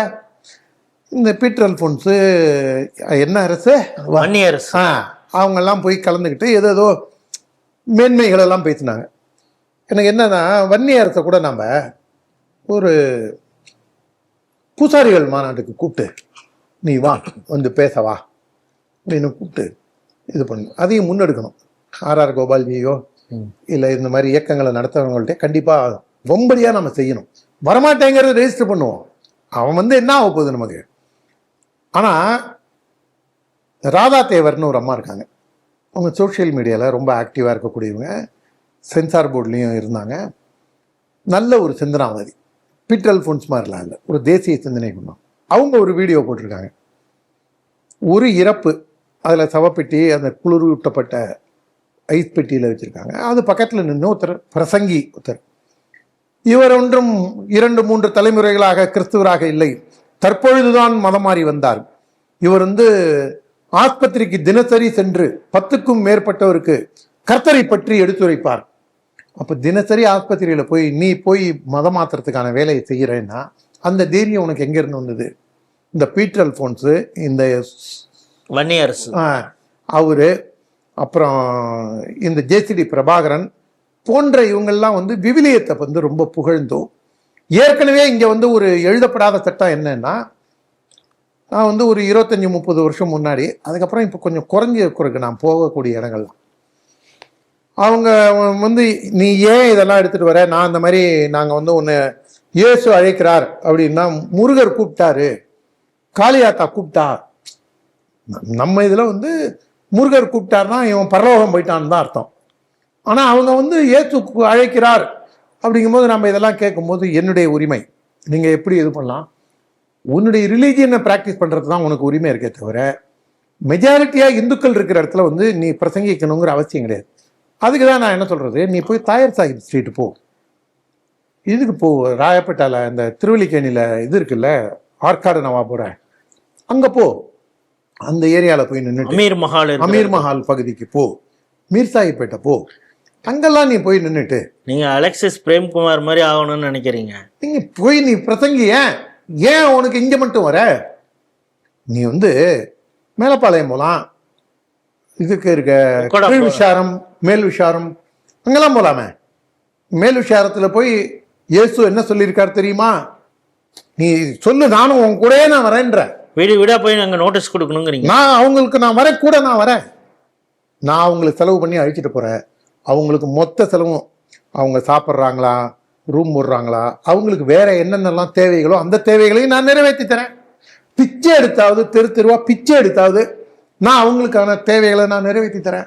மேல் விஷாரத்துக்கு அவங்க வரணும் என் கூட, இல்லை இங்க இதுல வரலாம். அவர்களையும் பாதை திருப்பணும், மனம் திருப்பணும். நீ வந்து உனக்கு உரிமை இருக்குங்கிறல்ல, அந்த உரிமை ஏன் இந்து கிட்ட மட்டும் நொட்டுது உனக்கு? அங்கேயே நொட்ட மாட்டேங்குது உனக்கு. அதனால நம்ம அதை கேட்கலாம்ல. அதனால அதை இல்லை, மசூதி தெரு இங்கே வடபழனி, ரொம்ப தூரம்லாம் போக வேண்டாம், பக்கத்துலேயே இருக்கு. மசூதி தெருக்கு வாங்க, நான் அழைச்சிட்டு போகிறேன். எல்லா வீட்லேயும் நம்ம போய் அதில் வந்து மத வேறுபாடு இல்லாமல் எல்லாரும் மனம் திரும்பணும் அப்படின்னு உங்களுடைய பாதையை நான் ஏற்றுக்கிறேன் வாங்க. இதை வந்து இந்த மாதிரி எங்கேயாவது ஒரு 4-5 இடத்துல செஞ்சாதான் இவங்களுடைய கொட்டம் அடங்கும்னு நினைக்கிறேன். அதுவும் இப்போ ஜோசப் விஜய் ஆட்சிக்கு வந்தோடனே அதில் உலகம் எவ்வளோ ஒரு கொடுமையானது பாருங்க. Eating their own words. வீரத்துறவி ராமகோபாலன் ஐயா சொல்ற மாதிரி வாந்தி எடுத்துறதே திங்கிறது 2 இதுதான். ஒன்று நாய், இன்னொன்று கம்யூனிஸ்ட் அப்படி மாதிரி. இப்போ வந்து சன் டிவியிலேருந்து அரசியல்வாதிகள் வரைக்கும் இப்போ எல்லா பயிலும் அவன் போய் இப்போ தமிழக முதல்வர், நமக்கான முதல்வரை கூட ஜோசப் விஜய், அண்ணன் ஹெச் ராஜா சொல்லும் போது எப்படி சொல்லலாம்? ஹெச் ராஜாக்கு வந்து மூளை மழுங்கி போச்சு, அவர் மதவெறியார். அவர் எந்த மதத்தை சார்ந்தவர் என்று சொல்வதற்காகத்தான் சொல்லுகின்றார். இப்போ ஊரே அப்படிதான்டா சொல்லுது. அன்னைக்கு ராஜா ஆரம்பிச்ச உடனே உண்மையே ராஜா எடுத்து உலகத்துக்கு சொன்னாரு. அது உங்களால தாங்க முடியாம நீங்க வந்து அப்படியே பல்ட்டி அடிச்சு ஆர்.ஆர். ராமாவோட 100 மடங்கு பல்ட்டி அடிச்சு ரகலை பண்ணீங்க. அதனால இவங்கெல்லாம் மதவெறி ஏறி தலைக்கு ஏறி செய்யறாங்க. விஜய் முதல்வர் ஆயிட்டாரு, அவரும் முட்டி போட்டு சர்ச்சுக்கெல்லாம் போனாரு. எனக்கு தெரிஞ்சு அவர் அந்த அரகஜான்னு ஒன்று நெத்தியில வச்சுட்டு வராருன்றாங்க. அவங்க அம்மா வந்து சாஸ்திரிய சங்கீதம் பாடுறவங்க அப்படிங்கிறாங்க. அவங்க அப்பா 80 கோவிலுக்கு போனாருங்கிறாங்க. அவரு திருப்பதியை பத்தி என்ன சொன்னாருங்கிறது தெரியும். அதுதான் நம்ம ஆர்டி பிரபு கேஸ் தொடுத்து கோர்ட்ல கூண்டுல ஏறி மன்னிப்பு கேட்டார். அவரு எஸ்.ஏ. சந்திரசேகர், இன்றைய முதல்வரோட தகப்பனார், நான் இனி அப்படிலாம் பேச மாட்டேன், மதவெறியோட பேச மாட்டேன் அப்படிங்கிறது கூண்டில் ஏற்றினது நம்ம தம்பி ஆர்டி பிரபு. அதனால ஒருவேளை அந்த தாக்கம் இன்னும் இருக்கா அப்படின்னு பல பேருக்கு பலவிதமான குழப்பங்கள் இருக்கு. இந்த குழப்பங்களை தீர்க்க வேண்டிய இடத்துல இருக்கக்கூடிய இந்த அரசு இது மாதிரி ஒரு பிரச்சனையை வளர்க்கிறதுங்கிறது நல்லது இல்லை. இப்ப சீரணி அரங்கம் நேத்து கூட பேசியிருப்பாங்க. அடுத்து சீரணி அரங்கத்தை கொண்டு வாழ்றான். ஏன்டா சீரணி அரங்கம்னா அங்கதான் எழுப்புதல் கூட்டம் நடந்தது. அந்த எழுப்புதல் கூட்டம் நடத்துறதுக்கு அது ஒரு அருமையான இடம். அப்படின்னா இந்த பயலுக்கு எவ்வளவு மதவெறி. அது சீரணி அரங்கங்கிறதே தப்பு. திலகர் கட்டம், மாபெரும் ஒப்பற்ற தலைவராக இருந்த திலகர் பெருமானார் வ.உ. சிதம்பரம் பிள்ளைக்கும் வழிகாட்டியாக இருந்த, நண்பனாக இருந்த பாலகங்காதர திலகர் சென்னை வரும்பொழுதெல்லாம் அந்த இடத்தில் நின்று பேசியது மகாத்மா காந்தி, சுப்பிரமணிய பாரதி, வ.உ. சிதம்பரம் பிள்ளை போன்ற எண்ணற்ற தியாகிகள், சுதந்திர போராட்ட வீரர்கள் நின்று பேசின இடத்துல இந்த பயலுவை அபகரித்து வாரம் கூட்டம் போட்டு அது என்னமோ சகோ தினகரனுக்காகவே நேர்ந்து விடப்பட்ட இடங்கிற மாதிரி ஆக்கி அதுக்கப்புறம் தான் ஒரு லெவல்ல அந்த இடத்தையே இடிச்சிருவோம் அப்படின்னு அந்த அம்மா செஞ்சுது. இப்ப அதிமுக அதுக்கு என்ன சொல்ல போகுதுன்னு பாக்குறோம். ஒருவேளை இப்ப எச்சக்கலைக்கு எதிர்க்கலைன்னு அதிமுக அப்படியாவது எதிர்ப்பு தெரிவிக்கணும். உங்க கட்சியை முழுக்க கரைக்கிறது தாவேக்கா தான் கரைக்குது. அவன் தான் உங்க கட்சியில் இருக்கிறவங்களாம் இழுத்துட்டு போயிட்டு இருக்கான். இப்போ அதுக்காக அது அவன் என்ன பண்ணாலும் எதிர்ப்பு தெரிவிக்கணுங்கிற ஒரு முயற்சியிலையாவது இருக்கணும். திராவிட முன்னேற்ற கழகம் அவங்க ஆட்சியில் அதை கொண்டு வரல. அவங்க வந்து கிட்டத்தட்ட அதிமுகவும் அவங்களும் வந்து ஒரு கொடியில் பூத்த 2 மலர்கள் அப்படின்னு இருக்கும்போது இப்போ திமுக அதுக்கு என்ன சொல்ல போகுதுன்னு பார்க்கணும். இவர்கள் மதவெறியை ஊக்குவிக்க போறார்களா, மாறாக மதவெறி மனிதனை மாய்க்கும், மனிதநேயம் வேண்டும் அப்படின்னு இவங்கெல்லாம் வந்து அட்வைஸ் சொல்ல போறாங்களாங்கிறதையும் பார்க்கணும். ஆனால் இதை போன்ற செயல்பாடுகளை தடுப்பது விஜயன் ஆட்சிக்கு நல்லது. நான் மக்கள் மத்தியில் ஒரு சில இடங்கள்ல நான் பெரும்பாலும் 90% ஆட்டோவில் தான் போகிறேன். ஒரு ஆட்டோ டிரைவர் சொல்கிறாரு, சார் நான் இதில் கேஎம்சியில் வந்து முன்னாடிலாம் வந்து ஒரு பாடியை வண்டியில் ஏற்றணுன்னாலே 200 ரூபா 300 ரூபா வாங்கிட்டு தான் சார் இது பண்ணுவாங்க. இப்போ அதை வாங்குறது இல்லைங்கிறாரு. பல்வேறு இடங்களில் வந்து அப்படி சொன்னாங்க. இப்போ இன்னைக்கு பார்க்குறோம் சேலம் பக்கத்தில் ஒரு ஜிஹெச்சில் ஸ்ட்ரெச்சரில் ஏற்றுறதுக்கே காசு 50 கொடு 100 கொடு இல்லைன்னா இது பண்ணிட்டு போக மாட்டேன். ஆனால் இது வந்து நான் நேரடியாக 2-3 ஆட்டோ டிரைவர்கிட்ட நான் சில இடங்களுக்கு போனேன் சார். அவங்கள்ட்ட கேட்கும்போது நான் வந்து பரம்பரையான திமுக காரன், மகாகவி பாரதி நகரை சேர்ந்த, எனக்கு கரிகாலன்னு பேர் வச்சதே கலைஞர் தான் சார் வச்சாரு. ஆனால் இந்த தடவை நான் விஜய்க்கு தான் சார் ஓட்டு போட்டேன். நான் மத அடிப்படையில் போட்டிங்களான்னு. இல்லை சார், நான் இந்து சார், ஆனால் நான் வந்து இவனுக்கு ஒழியணுங்கிறதுக்காக தான் போட்டேன். அப்போ உங்களுக்கு இது ஏமாற்றம் இருக்கா அப்படின்னு கேட்டு, இது வரைக்கும் இல்லை சார், இப்போ இதே மாதிரி போனாங்கன்னா நல்லா இருக்கும் சார் அப்படின்னு ஒரு சராசரி மனிதன் சொன்னதுடைய அவனுடைய நம்பிக்கையை இந்த ஜோசப் விஜயன் ஆட்சி தக்க வைத்துக் கொள்ளுமா, சிதைக்கப் போகிறதா என்பதை பார்ப்போம். அதே நேரத்தில் இந்த ஆகஸ்ட் 5க்கு அண்ணன் தர்ம போராளி ஹெச் ராஜா அவர்களும் கடுமையாக சாடி ஒரு பதிவை எக்ஸ் தளத்தில் வெளியிட்டுள்ளார். எங்கெல்லாம் இந்துக்களுக்கு பிரச்சனை எங்கெல்லாம் ஏற்படுகின்றதோ, வீரத்துறவி ராமகோபாலன் போன்று அங்கெல்லாம் தன்னுடைய கருத்துக்களை மூலம் மக்களிடையே விழிப்புணர்வை ஏற்படுத்தும் அண்ணன் ராஜாவின் சமுதாய பணி தொடர வேண்டுகிறேன். கிறிஸ்தவர்களும் இதை புரிந்து கொண்டு செயல்பட வேண்டும். ஸோ இந்துத்துவ விஷயத்திற்கு அதற்கு ஆதரவாக எச் ராஜா பதிவு போட்டார் அப்படிங்கிறீங்க. அந்த பணி அவர் திரும்ப ஆக்டிவ் மோடுக்கு வந்திருக்காரு. அது தொடரணும் அப்படின்னு சொல்லியிருக்கீங்க.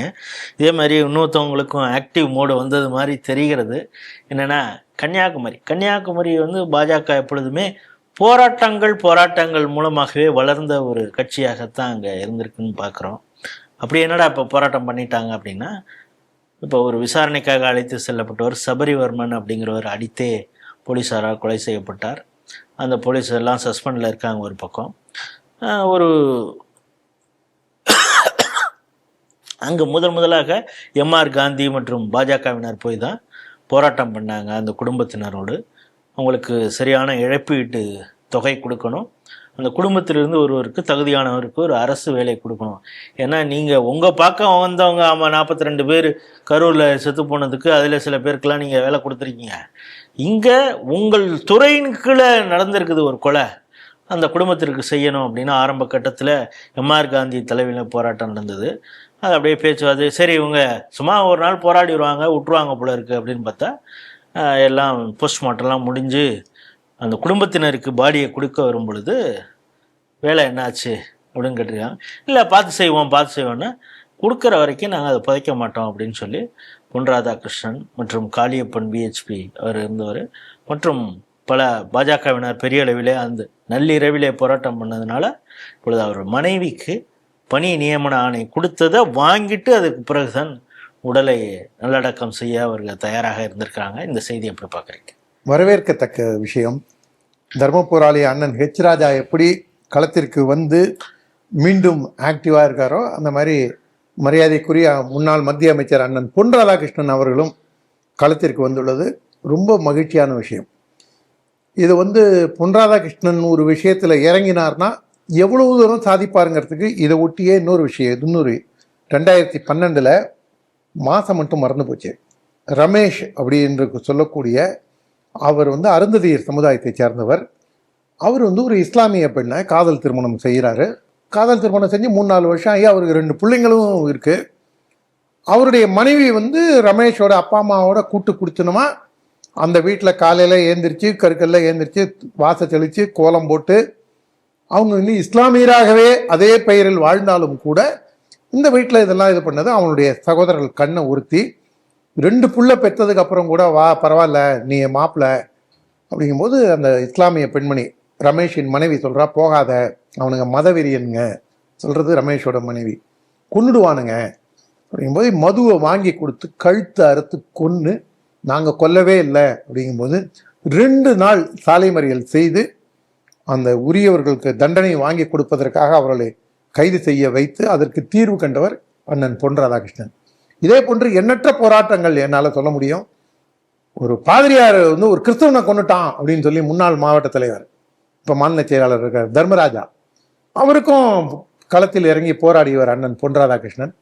இந்த மாதிரி கன்னியாகுமரி அரசியல்ல ஐயா தானலிங்க நாடார் வீரத்துறவி ராமகோபாலன் அவர்களுடைய வழியில அண்ணன் பொன் ராதாகிருஷ்ணனும் இந்த மாதிரி இதில் இறங்கி இது பண்ணதில் அது இன்னைக்கு ஒரு முக்கியமான விஷயம். அதில் அவர் பத்திரிகைக்கு பேட்டி கொடுக்கும்போது பார்த்தேன், நான் பத்திரிகையில் பார்த்தேன், எம்ப்ளாய்மெண்ட் எக்ஸ்சேஞ்சே இந்த மாதிரி ஒன்று திறந்துட வேண்டியதாக இருக்கும் இருக்குன்னு எப்படி கோபால்ஜி மாதிரியே குதர்க்கமான ஒரு இதாக சொல்லியிருக்காரு. வரவேற்கத்தக்கது.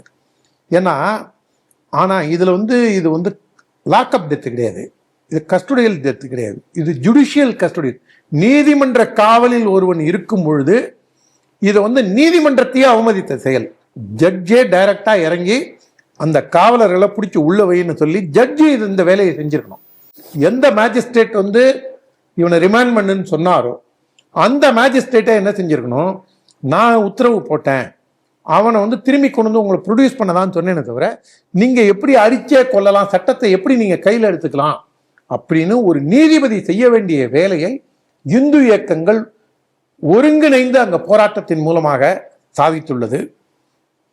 ஒன்றிணைந்த இந்து சக்தி, ஒன்றுபட்ட இந்து சக்தி வென்றே தீரும் என்பதை மீண்டும் இது நிரூபித்துள்ளது. அதே நேரத்தில் இந்த தம்பி 20 கிராம் இது வச்சிருந்தான், குட்கா. நான் சொல்றேன், அப்ப காவல்துறை நம்மளையும் கைது செய்யுமா, யாருக்காவது வேணும்னா நம்ம கூட வர சொல்லுங்க, நாம வாங்கி தரலாம். மாவா மிக்சியில் போட்டு அடிச்சு இந்த ஜவுத்தாள் பையில கட்டி அதை ரப்பர் பேண்டு போட்டு இல்லைன்னா நல்லா நூலை கட்டி கொடுக்குறான். நீங்கள் அந்த ஒரு பொட்டலாம் வாங்கினீங்கன்னாக்க நீங்கள் 2 நாள் வச்சு சாப்பிடலாம். யாரை சொல்றேன்னு உங்களுக்கு புரியும். அவர் அந்த மாதிரி அவரை சார்ந்த சில நண்பர்களும் அவங்களும் சாப்பிடுவாங்க. அந்த அளவுக்கு எல்லா இடங்கள்லையும் இது கிடைக்குது. அவன் 20 கிராம் வச்சிருந்தாங்கிறது அவங்களுடைய டார்கெட் கிடையாது. 16ஆம் தேதி, இன்னைக்கு தேதி 17ஆ 18 முந்தா நாள் ஈரோட்டில் ஒருத்தனை அவன் 200 கிலோவோ 2000 கிலோவோ வச்சிருந்தான்னு கைது செஞ்சிருக்காங்க. அவன் தாவேக்காவோட ஆக்டிவிஸ்ட். அவனை கைது செஞ்சு அவனை கொண்டு போய் ரிமாண்ட்லாம் பண்ணல, காவல்துறை அவனுடைய சொந்த பெயிலில் அவனை விடுதலை செய்யுது. அப்ப என்ன உள்நோக்கம்? தமிழக வெற்றி கழகத்தினர் ஜோசப் விஜய் கட்சிக்காரன் எந்த தொழில் வேணாலும் செய்யலாம், என்ன இல்லீகல் பிசினஸ் என்ன வேணா செய்யலாம். அவனே பான் பராக் குட்கா எல்லாத்தையும் ஏற்கனவே 2022 குண்டர் சட்டத்தில் உள்ள போனவான்.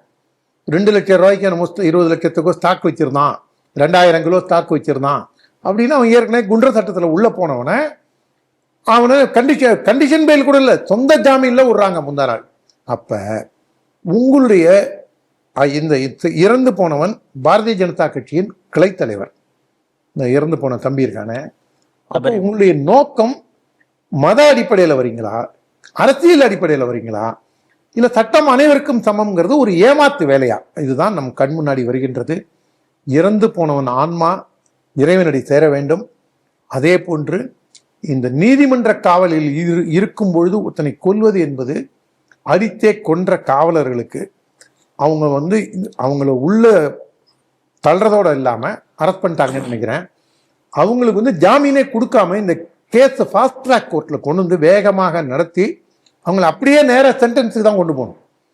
சட்டமன்ற நீதிமன்றம் என்ன தீர்ப்புனா கொடுக்கட்டும், அவனை ஜெயிலில் வைக்கணுங்கதா இல்லை ஃபிலிக்ஸ் தூக்கில் போட்டா மாதிரி அது என்ன வருதுன்னு நம்மளும் இதில் பார்க்கணும். ஏன்னா அது கஸ்டோடியல் டெத்து, அதை விட கொடுமையானது இது ஜுடிஷியல் கஸ்டோடியல் டெத்து.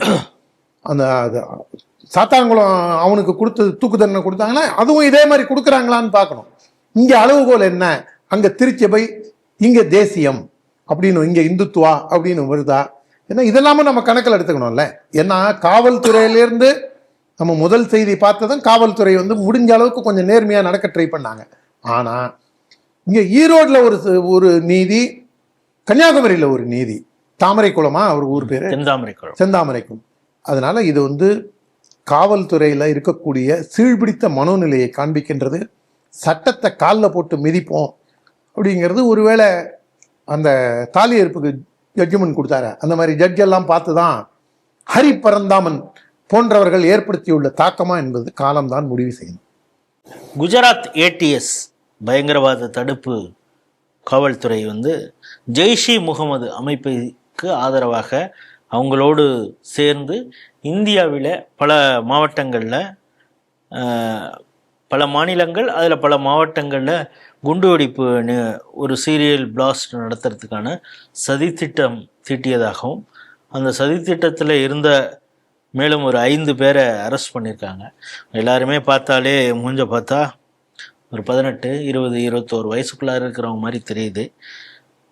இப்பொழுது தான் எல்லாமே பயங்கரவாத செயல்கள் நடக்க முடியாத ஒரு சூழல் இருக்குது. இப்போ சமீபத்தில் தான் டெல்லியில் கார் பாம் பிளாஸ்ட் நடத்துறதுக்கு இருந்தது. ஆனால் அந்த யார் வச்சாரோ அவரே இறந்து போனார். ஆனால் அவர்லாம் டாக்டர் அப்படிங்கிறத பார்க்குறோம். இப்பொழுது இது போல் அடுத்த 5 பேர் அரெஸ்ட் ஆகியிருக்காங்க. இதை எப்படி பார்க்குறீங்க? இந்த 5 பேரும் 18லேருந்து 20 இந்த 5 பயலும் கண்ணாடி போட்டிருக்கானு. ஆமாம். இது வந்து ஏன்டா அவன் ஜட்டி என்ன கலரில் போட்டிருக்கான் அப்படின்னு நீ ஆராய்ச்சி செய்வியா அப்படின்னு வெள்ளிக்கிழமை வெள்ளியர்களும் இந்த திராவிடியால்ஸும் கிளம்பி வருவானுங்க. கிரிப்டோ திராவிடியால்ஸும் கிளம்பி வந்து நம்ம பரம்பரையே வந்து ஏற்றுவானுங்க. பரவாயில்ல, நல்லா ஏற்று, இன்னும் நிறைய முடிஞ்ச வரைக்கும் ஏற்று. இதில் இந்த 5 பயலுக்கு அது என்ன பேட்டர்ன்? இதில் வந்து படித்தவன் வந்து இதில் ஒருத்தனும் 2 பேரும் இருக்கான், நல்லா படித்தவன். அங்கே டெல்லியில் ஒரு டாக்டர், மெட்ராஸில் போன வருஷம் ஜூலையில் ஒரு பிரச்சனை வந்தது பாருங்க. என்ன இது? ராயப்பேட்டாலா ப்ரொஃபசர்.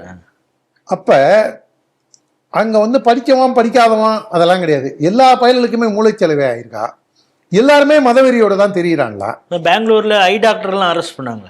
இது ஒரு எந்த அளவுக்கு ஒரு இது நம்ம சொல்லுவதற்கே ரொம்ப வருத்தமாக ஒரு இது இருக்கு. 80% இஸ்லாமியர்கள் அவன் வந்து அமைதியை விரும்பி வாங்குறான். சார், எங்களை ஜமாத்திலேருந்து விட்டுட்டா நாங்கள் நல்லபடியாக வாழ்வோம் சாருங்கிற லெவலில் அவன்லாம் யோசிக்கிறான்.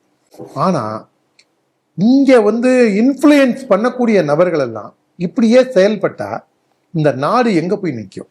இவங்க வந்து ஒரு ஆப்கானிஸ்தான் மாதிரி, ஒரு பாகிஸ்தான் மாதிரி, ஒரு வங்கதேசம் மாதிரி இந்த நாட்டை கொண்டு வரணுங்கிறது தான் இவங்களுடைய நோக்கமாக. ஒருவேளை அந்த மாதிரி நோக்கமாக இருந்தால் இந்த பயிலெல்லாம் அங்கே போயிடலாமே. இங்கே இருந்து எதுக்கு நம்ம உயிரை வாங்குறானுங்க? நல்ல வேளையா மேற்கு வங்கத்தில் புது ஆட்சி வந்ததுக்கப்புறம் தான் எல்லையில் உங்களுக்கு கம்பி வேலி போட்டு அதில் கரண்டெல்லாம் பாய்ச்சி வைக்கணும். இல்லைன்னு வச்சுங்க, அதுலேயும் இவனுக்கு ஏதாவது மேலே ஏறி குதிச்சு வரதுக்கான முயற்சியும் செய்வானுங்க. பாகிஸ்தான் இன்ஃபில்ட்ரேஷன். நீங்கள் எந்த ஹோட்டலுக்கு போங்க தமிழ்நாட்டில் கூட, நீங்கள் அவனை கூப்பிட்டு கேளுங்க, எந்த ஊர்னு கேளுங்க முதல்ல, அப்புறமா பேரை கேளுங்க. அவன் வந்து சமயத்தில் இப்போல்லாம் என்ன பண்ணுறானுங்க, அவனுங்களே நான் நேபாள் அப்படிங்கிறான். நேபாளில் எங்க உன் பேர் என்ன இப்படி நம்ம நோண்டி நோண்டி கேட்கவும் கியோம் பூச்சேன் அப்படிங்கிறான். நான் அந்த மாதிரி அவனுக்கு ஒரு பதட்டம் வரும்போது இந்த அளவுக்கு இங்கே கூட வந்து தென் கோடியில் கூட இங்கே வந்து நீக்கமர இவங்களுடைய இன்ஃபில்ட்ரேஷன் நிறைந்திருக்கு. இது வந்து இந்த சமுதாயமே கவலைப்பட வேண்டிய விஷயம். இந்து சமுதாயம் மட்டுமல்ல, இந்த நாட்டுக்கு கவலை ஏற்படுத்தும் போது அந்த சமுதாயம் இதை போன்ற விஷயங்களுக்கு வேலூர் இப்ராஹிம் போன்றவர்கள் இன்னும் ஆயிரக்கணக்கில் உருவானா மட்டும்தான், நம்ம முனவரி பேகம் போன்றவர்கள் அந்த மாதிரி ஆயிரக்கணக்கில் அந்த சமுதாயத்தில் உருவாகி வந்தால் மட்டும்தான். உடனே எல்லாரும் பிஜேபியில் இருக்கணுமா, கிராக்கத்தனமா அப்படி சொல்ல வரல. நீங்கள் காங்கிரஸில் கூட அந்த அம்மா மகளிர் அணியில் இருந்தாங்க பாருங்க. பை அண்ட் லார்ஜ் அவங்க வந்து ரொம்ப அவங்கள கூட நீக்கிட்டாங்க பொறுப்பு விட்டு. நல்லா இருந்தாங்க, தேசியவாதம் பேசினாங்கன்னா அவங்க எதுக்கு அங்கே இருக்க? மகளிர் அணி மாநில தலைவராக இருந்தாங்க, அவங்கள கூட நீக்கிட்டாங்க அந்த பாயம்மாவை. நீ அந்த மாதிரி வா, நம்மளுக்கு ஒன்றும் அதெல்லாம் பிரச்சனையே கிடையாது. இப்போ தாவேக்கால கூட தான் இன்னொரு பாய் போய் சேர்ந்துருக்காரு, காங்கிரஸ்ல இருந்தவர் பிஜேபிக்கு வருவார்னு நினைச்சோம், அப்புறம் அவர் தாவேக்கா பக்கம் போனார். அந்த மாதிரி நிறைய நல்லவர்கள் இருக்காங்க. ஆனால் அந்த நல்லவர்கள் குரல் எடுப்படாமல் பயங்கரவாதம் செய்கிறவன், தீவிரவாதத்துக்கு துணை போகிறவன், இன்னும் வந்து மாடை வச்சு அரசியல் செய்கிற கும்பல், ஒரு தனிநபர் பிரச்சனையை சமுதாய பிரச்சனையாக திருவொற்றியூரில் உருவாக்கின மாதிரி, கோயம்புத்தூரில் உருவாக்கின மாதிரி எல்லா ஊர்லேயும் பிரச்சனையை கிளப்புறவங்க இவங்க தான் அங்கே ஹைலைட் ஆகிறாங்க. இதுக்கு காரணமே இந்த ஜமாத்து சிஸ்டம். இந்த ஜமாத்து சிஸ்டமை ஓவர் கம் பண்ணாத வரைக்கும் இந்த மாதிரி பிரச்சனைகள்லேருந்து வெளில வர முடியாது. ஒரு அந்த சீன வைரஸ் காலத்தில் டெல்லியில் அந்த ஷாயின்பாக் கலவரம் வந்தது பாருங்க. மாடியில் ஒரு ஆயிரக்கணக்கான பேர் நிற்கிறான், கல் விட்டு எறிகிறான். அந்த வீடியோவை பார்க்கும்போதே நமக்கு ஆம் ஆத்மி கட்சியுடைய கார்பரேட்டர் கவுன்சிலர் அதை பார்க்கும்போதே, இது ஏற்கனவே பார்த்தது தான், நம்ம இதெல்லாம் ரோட்டில் கூட நம்ம சந்திச்சிருக்கோம் இந்த மாதிரி விஷயங்களை. மீண்டும் அதெல்லாம் பார்க்கும்போது இப்படியே வெறி பிடிச்சி அலையிறானுங்க. அந்த தாஹிர் தான் வந்து ஒரு ஐபி ஆபீசரை வந்து 400 இடத்துல வெட்டி சாக்கடையில போடு. இப்ப அவனெல்லாம் எதிர்க்கா இவங்க அவனுக்கெல்லாம் துவா செய்ய மாட்டோம். அவன் வந்து காஃபியர், அவன் வந்து 72 கன்னிகை சோனத்தில் அவனுக்கு கிடைக்காது அப்படின்னு சொல்லுவது யாருமே இது வரைக்கும் அவனை ஒருத்தர் கூட கண்டிக்கல. மறுமையில் அல்லாஹ் அவரை மன்னிச்சிருவார். நீங்கள் இதெல்லாம் தான் நீங்கள் சாஃப்ட் பெடலிங். இந்த மாதிரி விஷயங்கள்லாம் தான் நம்ம சமுதாயம் நம்மளை கைவிட்டுறாது. நம்ம என்ன வேணா பண்ணலாம் அப்படிங்கிறது இந்த ஜமாத் சிஸ்டம் தான். இதனால ஜமாத் சிஸ்டத்தை அபாலிஷ் பண்ணினா மட்டும்தான் இந்த நல்ல இஸ்லாமியர்கள், இவங்க 80% மேலே இருக்கக்கூடிய நல்லவர்களும் மெயின் ஸ்ட்ரீமில் இணைஞ்சு தேசபக்தியில் இணைய முடியும். நம்ம சர்க்கரையும் பாலுமா அவங்க நம்ம கூட இணைஞ்சிருக்கணும்னு நினைக்கிறோம். ஆனால் இந்த ஜமாத்துங்கிறது எண்ணெயும் தண்ணியுமா கொண்டு போய் நிறுத்தணும். கடைசி செய்தியாக பார்த்தோன்னா, ராஜஸ்தான் கவர்மெண்ட்டு ஒரு முடிவு எடுத்திருக்காங்க. ஏன்னா ராஜஸ்தான் வந்து பாகிஸ்தானுக்கு எல்லைப்புறங்களில் இருக்கக்கூடிய பல மாவட்டங்கள் இருக்குது. அதனால் அங்கே இப்போ என்ன முடிவு பண்ணியிருக்காங்கன்னா, சாதாரணமாக இப்பொழுது மத்திய அரசு இப்போ ரீசெண்டாக ஒரு மீட்டிங்கை கண்டக்ட் பண்ணார் அமித்ஷா தலைமையில்.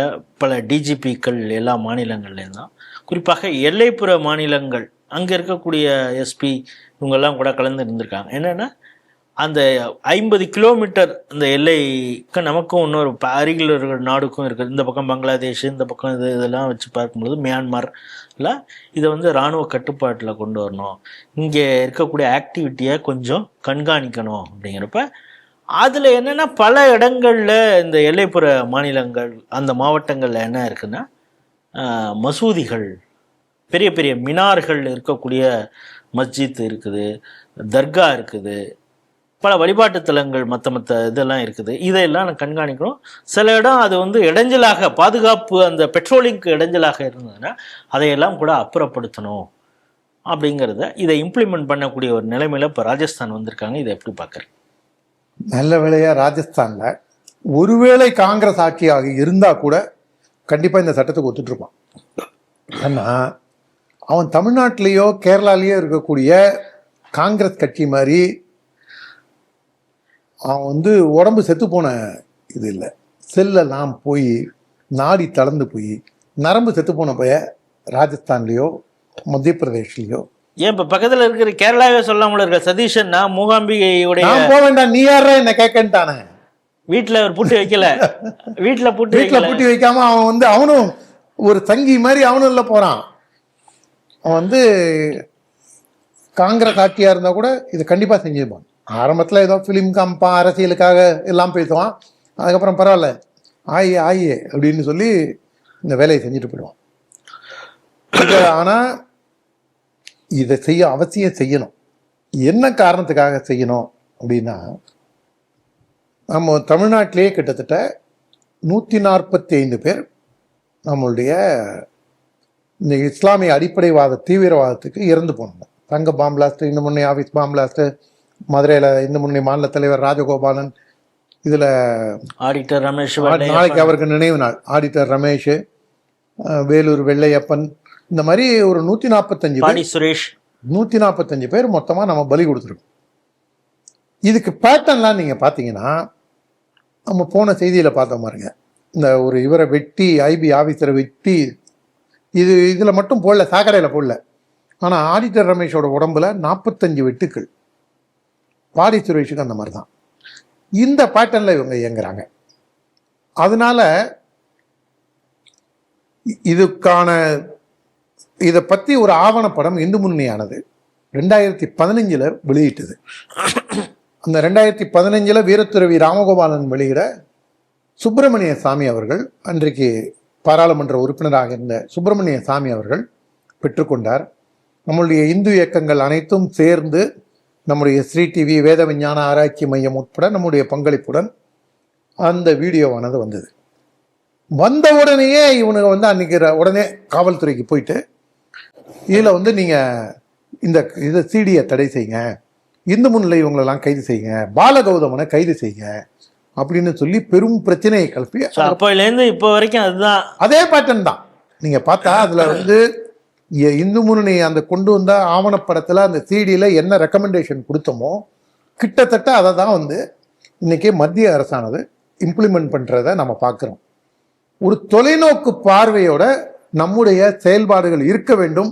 அப்படி இருந்ததுனால தான் உடனே நினைக்கலாம், ஏன் எல்லைப்புறத்தில் மசூதி இருந்தால் உனக்கு என்ன பிரச்சனை, கோவில் மட்டும் இருக்கலாமா, சர்ச்சு இருக்கலாமா அப்படின்னு இவங்க குமரி 1000 கேள்வி கேட்கலாம்.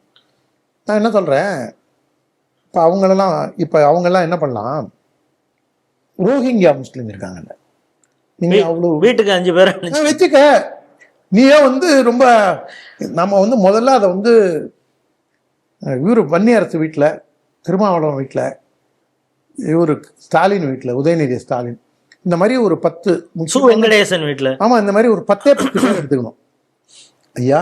பைலட் ப்ராஜெக்ட் அந்த மாதிரி அவனுங்கெல்லாம் வந்து 18லேருந்து 25 வயசுக்குள்ள தான் இருக்கணும் அந்த ரோஹிங்கியாக்கள். ஏன்னா அப்பதான் வந்து அவனுடைய வேலையை அந்த வீட்டுக்குள்ள காமிப்பான். ஆண் பெண் 2 பேரும் இருக்கிறது மாதிரி அப்படி கொண்டு வந்தாதான் இவங்களுக்கு அந்த வீரியம் புரியும். ஏன்னா இவங்களுக்கு வந்து நம்ம ஊர்ல ஒரு பழமொழியே உண்டு, தனக்குன்னா தான் அதுவும் களை வெட்டும் அப்படிம்பாங்க. இவனுக்கு அந்த டைப்ல தனக்குன்னா தான் அதுவும் களை வெட்டுங்கிறது தான் அவனுக்கு. இல்லை, அதே போல இப்போ களியக்காவிலையில் SSI வில்சனை அவன் கடைசியில் அவன் வந்து சுட்டவன் எங்கே போய் ஒளிஞ்சிட்டு இருந்தான், வேகமா ஓடி போய் மசூதிக்குள்ள தான் போனான். அங்க CCTV கேமரா இருந்ததுனால அவனை பிடிச்சி கொடுத்தீங்க. இல்லைன்னா நீங்க போலீஸ் மசூதிக்குள்ள போக முடியுமா? திண்டுக்கல் மாணிக்கம் செல்வராஜை கொன்னது யாரு? வளர்ப்பு மகன் தானே. மாணிக்க அண்ணாச்சி எங்க போறாரு எங்க வர்றாருன்னு அண்ணன் இலகணேசன் அவர்கள் என்கிட்டையும் எத்ராஜாவையும் வச்சுக்கிட்டு தான் இந்த மாணிக்க அண்ணாச்சிட்ட இது நீங்க வந்து பாம்புக்கு பால் வாக்குறீங்க, இது நல்லதில்லை அப்படின்னாரு.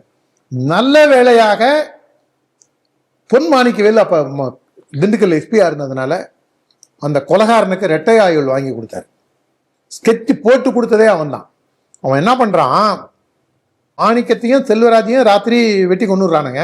மதுரை, கோயம்புத்தூர், திண்டுக்கல் இங்கே இருந்தெல்லாம் ஆளை அழிச்சிட்டு போய் தான் வெட்டுறான். அவன் தான் காட்டி கொடுக்குறான், அந்த வளர்ப்பு மகன் தான் காட்டி கொடுக்குறான். காட்டி கொடுத்து வெட்டி அடுத்த நாள் கார்த்தால அவனும் உட்காந்துட்டு அழுகுறான். இது யாரு என்ன ஏதுன்னு ஒவ்வொருத்தரையா ஒரு விசாரணையில் வரும்போது இவனை பாயிண்ட் அவுட் பண்றாரு. இவன் யாரு அப்படிங்கும்போது இவன் ராத்திரி பகல் முழுக்க மாணிக்க அண்ணாச்சி வீட்டில் இருப்பான், மாணிக்க அண்ணாச்சியோட 4 மகளையும் கட்டி கொடுத்துட்டாரு. இவன் 4-5 வயசுலேருந்தே இவரோட ஃப்ரெண்டோட பையன் வீட்டுக்கு வந்து அம்மாவுக்கு வந்து உதவி செய்வான், காய்கறி வாங்கி கொடுப்பான், அண்ணாச்சியோட அப்பான்னு சொல்லி கடைக்கெல்லாம் போயிட்டு வருவான். இவன் வந்து ஒரு வளர்ப்பு மகன். அப்படிங்கும்போது இவருடைய கேள்விகள் மாறும்போது அப்படிலாம் இவன் அதெல்லாம் கிடையவே கிடையாதுன்னு அவனை ஸ்டேஷனுக்கு கூப்பிட்டு போனோடனே மாணிக்க அண்ணாச்சி சம்சாரம் வீட்டில் மாணிக்க அண்ணாச்சியோட உடம்பு இருக்கும்போது போலீஸ் ஸ்டேஷன்ல போய் என் மகனை நீ எப்படி நீ கைது செய்யலாம் அப்படின்னு சொல்லி மீசக்காரர்கிட்ட போய் சண்டை போட்டு அந்த பையனை வீட்டுக்கு அழிச்சிட்டு வருது. ஆனா மாணிக்க அண்ணாச்சி செல்வராஜ் அண்ணாச்சியோட உடல்கள் தகனம் செய்யப்பட்டதற்கு பின்பாக 2வது நாள் அவன்தான் கல்பிரிட்னு அடையாளம் காணப்பட்டு அவனுக்கு இரட்டை ஆயுள் தண்டனை வாங்கி கொடுத்தார் பொன் மாணிக்கவேல். இது ஏன் சொல்றோம் அப்படின்னா, எவ்வளோ நல்லவர்கள் இருக்காங்க. நம்ம தஞ்சாவூர் மாவட்டத்திலேயே கும்போணத்தை ஒட்டி இருக்கக்கூடிய ஒரு இஸ்லாமியர் பாரதிய ஜனதாவுக்கு வந்தாங்கிற ஒரு காரணத்தினால அங்க ஒரு குறிப்பிட்ட நபர் மட்டும் அந்த ஊர்ல அவங்கள ஹராஸ் பண்றான். ஃபினான்ஷியலாகவும், செக்ஸுவலாகவும், பிசிக்கலாகவும், எக்கனாமிக்கலாகவும், சோசியலாகவும் அவனை ஹராஸ் பண்ணி அந்த ஆள் வேலையை விட்டு கடைசியில் நிர்கதியா நிற்கிறார். அப்ப அவங்களுடைய அந்த ஜமாத்து அவங்கள வந்து என்ன பண்ணிருக்கணும், அவன் அரசியல் ரீதியாக 1000 பண்ணுவான், நீ யாரா அதை கேட்க அப்படின்னு அந்த ஜமாத்து அதை சொல்லாம அவன் பக்கம் நிற்கிது, ஹராஸ் பண்றவன் பக்கம் வேடிக்கை பார்க்குது. நீங்க ஒரு இடத்துல பிரச்சனை நடக்கும்போது நீங்க வந்து தவறை தட்டி கேட்டாதானே அந்த தவறு நடக்காது. ஆனா நீங்க இல்லைங்க நாங்கெல்லாம் சூழ்நிலை கைதிங்க, அவரு வந்து பெரும்புள்ளிங்க, என்ன எய்ட்ஸ் நோயாளியா, இந்த புள்ளி ராஜாக்கு எய்ட்ஸ் வருமாங்கிற மாதிரி இவங்க வந்து இந்த மாதிரிலாம் பண்ணும்போது, அடாவடித்தனமா பண்ணும்போது அரசாங்கம் என்ன நினைக்கும், இந்த நாட்டு மக்களை பாதுகாக்கணும். இமாம் அலி கூட இன்னொரு இதானால இவனு இமாம் அலியும் அவனும் எங்க போய் ட்ரைனிங் எடுத்தான், அவன் ஆப்கானிஸ்தான் ISIS வரைக்கும் போய் ட்ரைனிங் எடுத்துட்டு திரும்பி வர அளவுக்கு இது வந்து சத்திர மாதிரி சாவடி மாதிரி அவனா போகலாம், எவனா வரலாம், எங்க அவனா போகலாம், திரியலாம், ஊர் மேயலாம், என்ன வேணா பண்ணலாம், எந்த கேட்பாரும் கிடையாது. ISISக்கு ரெக்ரூட் பண்ணலாம். அவன் பாவங்க டிஷர்ட் போட்டா என்னங்க தப்பு, அவன் பாவங்க துப்பாக்கி வாங்கினா என்னங்க தப்பு, ஏங்க அவனுக்கு ஒரு குண்டு வைக்க கூட உரிமை கிடையாதாங்க. என்ன பேச்சு இது? இவங்களெல்லாம் நல்வழிப்படுத்த வேண்டியவர்கள் எல்லாமே காலித்தனத்தையும் சட்டவிரோத செயல்களையும் தர்மத்திற்கு எதிரான செயல்களையும் தேசத்திற்கு எதிரான செயல்களையும் இவங்கெல்லாம் தொடர்ந்து ஊக்குவிச்சுட்டே இருக்காங்க. நீங்க இது ஒழுங்கா இருந்திருந்தா ஏன் இதெல்லாம் மத்திய அரசு செய்ய போகுது? இன்னொரு மேட்டரும் நம்ம மறந்துடக்கூடாது. இந்தியாவுக்கும் பாகிஸ்தானுக்கும் அந்த கிழக்கு பாகிஸ்தான் வங்கதேசம் உருவாகும் போது சண்டை வருது. வங்கதேசத்தை பிரித்து கொடுத்துட்றாங்க இந்திரா காந்தி, கிழக்கு பாகிஸ்தானை பிரித்து. அப்போ வந்து 90,000 போர்க்கைதிகளை இந்திய அரசு கைதிகளை பணைய கைதிகளாக பிடிச்சிடணும். அப்போ வாஜ்பாய், அத்வானி, அப்போ இருந்த இவர் வந்து ஜனசங்கத்தை விட்டு வெளில போன டாக்டர் பால்ராஜ் மத்தோப், இவங்க எல்லாரும், குருஜி கோல்வல்கர் எல்லாரும் என்ன சொல்கிறாங்கன்னா, இந்த 90,000 கைதி நீ கொடுத்துடாத, காஷ்மீர் பிரச்சனையை நெகோஷியேட் பண்ணி தீரு, எல்லை பிரச்சனையை நெகோஷியேட் பண்ணி தீரு, பாகிஸ்தான் ஆக்கிய காஷ்மீரை எனக்கு கொடுன்னு கேளு, இன்னும் நிறைய கண்டிஷன்ஸ் வெய்யு, அதுக்கப்புறம் இவங்கள நம்ம ஒப்படைப்போம், இவங்கள நம்ம சோறு கீறு போட்டு வளர்ப்போம், அது பிரச்சனை இல்லை. ஆனால் நெகோஷியேட் பண்ணுவோம். எப்போ ஒருத்தன் வந்து போய் இப்போ இது பஞ்சாயத்து பேச முடியும்? நம்ம வலிமையா இருக்கிற, நம்ம வலிமையா இருந்தாலும் நம்ம பஞ்சாயத்து பேச முடியும். இந்தம்மா என்ன பண்ணிடுச்சு, மதச்சார்பின்மையின் மதராட்சி இவங்க தான் 90,000 கைதிகளையும் பிணைய கைதிகளையும் பாகிஸ்தான்கிட்டயே விட்டாங்க. பரவாயில்ல போ அப்படின்ட்டு. அன்றைக்கு இருந்த ஜனசங்கம், அடல் பிஹாரி வாஜ்பாய் தலைமையிலான ஜனசங்கம் பாகிஸ்தான் நுழைவு போராட்டம்னு அறிவித்து பாரதிய ஜனதா கட்சியின் அலுவலக செயலராக இப்பொழுது சிதம்பரம் மேல சன்னதியில் இருக்கக்கூடிய ரங்கநாதன்ஜி, அந்த சிதம்பரம் நாம வந்து தில்லை நடராஜர் கோவில் அப்படிங்கிறோம் இல்லையா, வைஷ்ணவர்கள் வந்து அதுக்கு இன்னொரு பேர் ஒன்று சொல்லுவாங்க, நல்ல ஊர் பேரே கொஞ்சம் வித்தியாசமா இருக்கும். அந்த பெருமாள் கோவிலோட முதல் தீர்த்தக்காரர் சிதம்பரத்தில் போய் பாபுன்னு சொன்னாதான் தெரியும், ரங்கநாதன் சொன்னா தெரியாது. ரங்கநாதன்ஜி உட்பட தமிழகத்திலிருந்து 30-40 இளைஞர்கள் ராஜஸ்தான் வழியாக பாகிஸ்தானுக்குள்ள நுழைவோம் அப்படின்னு சொல்லி பாரதிய ஜனசங்கத்தோட போராட்டம். அப்பெல்லாம் இவ்வளவு எழுச்சியா இருந்ததா பாஜக? 2014க்கு பிறகுதான் பாஜக. 2021க்கு அப்புறம் தாங்க. நீங்க பாரதிய ஜனதா கட்சியே தோத்து எல்லாரும் ஆரம்பிச்சுட்டு வீட்டுல போய் தூங்கிட்டாங்க. யாருமே வந்து பொன் ராதாகிருஷ்ணனோ இலகணேசனோ இல்ல அதுக்கப்புறம் அண்ணன் தர்ம போராளி ராஜாவோ நம்ம யாருமே வேலை செய்யலைங்க. எல்லாரும் தூங்கிட்டு 2020 தான் நம்ம அந்த தூக்கத்துல இருந்தே முழிச்சுக்கிட்டோம். 2020 இருந்து முழிச்சுக்கிட்டு நம்ம வந்து நல்லா வேலை செஞ்சது 2024 வரைக்கும். இப்போ வந்து நம்ம எல்லாருமே திரும்பி வந்து திராவிட கட்சிகளுக்கு நாம வந்து அவங்களுக்கு சொரிஞ்சு கொடுக்குற வேலையை செஞ்சுட்டு இருக்கோம். இப்போ எல்லாரும் சந்தோஷப்படுவாங்கன்னு நினைக்கிறேன். பாரதிய ஜனசங்கம் வந்து ராஜஸ்தான் நுழைவு போராட்டத்தை அறிவித்து அதுக்கப்புறம் அன்றைக்கு இருந்த ராஜஸ்தான் அரசால் கைது செய்யப்பட்டு அதுக்கப்புறம் அரசியல் கைதிங்கிறதால அடுத்த நாள் விடுவிக்கப்பட்டார். எதுக்காக சொல்ல வரேன்னா, பார்டருங்கிறது நம்மளுக்கு எவ்வளவு முக்கியமானது. இதில் வந்து இப்போ கூட நேபாளிலேருந்து நான் நேபாள் போனேன். எங்கள் அண்ணா அங்கே வேலை செய்யும்போது நியூ ஜல்பைகுரி போய் பை ரோடு போனோம். இங்கே பாஸ்போர்ட்டை பார்த்துட்டு விட்டாங்க. ஆனால் இப்போ இன்னொரு இது என்னென்னா, இப்போ வந்து ஜோக்பனின்னு ஒரு இடம் இருக்குது. அது வந்து இந்தியாவோட கடைசி போஸ்ட் ஆஃபீஸ், அது பீகாரில் இருக்குது. அந்த ஜோக்பனியில் வந்து நீங்கள் ரயில்வே ட்ராக்கை தாண்டி அந்த பக்கம் போயிட்டீங்கன்னா நேபாள். சைக்கிளில் வந்து வேலை பார்த்துட்டு ஜோக்பனியில் வந்து வேலை பார்த்துட்டு திரும்பியும் போகிறான். இது பிரச்சனை இல்லை. ஆனால் எங்கே பிரச்சனை வருது? வங்கதேசத்துக்கு காரணம், சீனா காரணம், பாகிஸ்தான் காரணம் இல்லை, இங்கே இருக்கிற இந்த பயலுக்கு இங்கே ஏதாவது சில்மிஷம் பண்ணிட்டு இதில் பெங்களூரில் ராமலிங்கம் அவரோட வீட்டை கொளுத்தினானுங்க இல்லையா, ஜனநாயக ரீதியாக போராடி அவருடைய வீட்டை கொளுத்தி போலீஸ் ஸ்டேஷனையும் கொளுத்தினாங்கன்னு நினைக்கிறேன். ஆமாம், தீபாவளி கொண்டாடி என்ன அதுக்கு கூட வாங்க உரிமை இல்லை இந்த நாட்டில், இந்த பாரத நாட்டில். அவனுக்கு ஒரு போலீஸ் ஸ்டேஷனை கொளுத்த உரிமை இல்லையா? காவலர் செல்வராஜை வெட்டி கொல்ல உரிமை இல்லையா? வீரத்துறவி ராமகோபாலன் மண்டையை பழக்க உரிமை இல்லையா? அப்படிங்கிற மாதிரி அவங்க வந்து ஜனநாயக ரீதியில போராடுறவங்க கூட என்ன பண்றான், அந்த பார்டர் வழியா. நாளைக்கு நீங்க வீடியோவில் கூட இப்போ நிறைய யூடியூப்லலாம் வந்திருக்கு. நான் வந்து போகும்போது நியூ ஜல்பைகுரி வழியாக போயிட்டு வரும்போது அந்த ஜோக்பனி வழியாக வரும்போது ட்ரெயினுக்கு நேரம் இருந்ததுனால இந்த 4-5 கிலோமீட்டரும் நடந்து வந்து சுவாரஸ்யமான விஷயங்களெல்லாம் பார்த்துக்கிட்டு, நமக்கு ஊர் ரொம்பவே பிடிக்காது இல்லையா, இருந்தாலும் அதெல்லாம் ஒரு அப்படியே பொடி நடையாக ஒரு 3 மணி நேரம் வேடிக்கை பார்த்துட்டு வந்த போது தான் சுவாரஸ்யமாக இருந்தது. நம்மளுக்கு நேபாளோட அந்த பிரச்சனை இல்லை, இது கூட நம்மளுக்கு அந்த பிரச்சனை இல்லை. இன்னொரு நாடு இருக்க பூட்டான். பூட்டான் வந்து நம்மளுடைய ராணுவத்தை நம்பி தான் இது பண்றாங்க.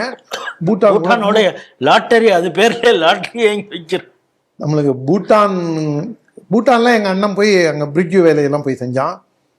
பூட்டானோட பேலஸ்ல வேலை செஞ்சவர் மாமல்லத்தில் நம்ம சங்கி ஒருத்தர் சுயம் சேவக், அவர் பஞ்சுவோட அண்ணா அங்க இருந்தாரு.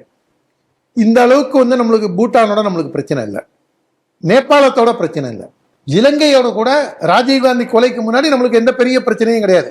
ஸ்ரீபத்மநாபாவை கொன்ன வரைக்கும் கூட 89க்கு முன்னாடி கூட நம்மளுக்கு எந்த பெரிய பிரச்சனையும் கிடையாது. பாண்டிபதார் துப்பாக்கி சூட தவிர வேற எந்த அளவுலையும் பெரிய பிரச்சனை கிடையாது. ஆனால் பொழுதேனிக்கும் ஆப்கானிஸ்தான் இல்லை, பர்மா இல்லை, வங்கதேசம் இல்லை, பாகிஸ்தான் இல்லை, ஏன் உங்கள்கிட்ட மட்டும் இவ்வளவு பிரச்சனை? நீ தான் வானான்னு போயிட்டே இல்லை, என்னை விட்டு தொலைய வேண்டியதானே? காலை பிடிச்ச சனீஸ்வரம் மாதிரி இந்த எல்லையில இருந்துட்டு தப்பா எடுத்துக்க போறானுங்க.